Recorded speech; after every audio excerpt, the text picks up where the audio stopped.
Why hello lovely humans, Jen Foxbot here. I am at the Microsoft HackingSTEM team today, and I have been playing around with one of my favorite sensors that our team has developed.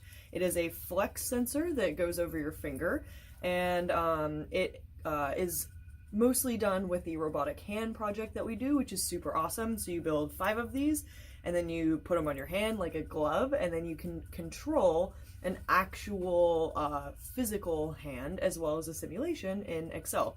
So I really like this sensor because it can be used for all sorts of different things. So I've been playing around with different ways to use it, and here is a way to use the sensor as a motor speed controller. So I just have it hooked up to a regular old DC motor, and then I am reading in the value of this sensor into Excel, so then I could compare this with the speed of the motor and start to understand how it works a little bit better. So yeah, it's a little finicky at the moment, but it works most of the time. So yeah, I just made like a little woo. So I could go like this, maybe, hold on.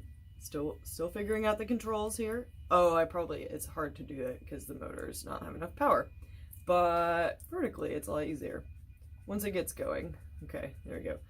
Ooh, go to the HackingSTEM website and check out our projects. Yeah!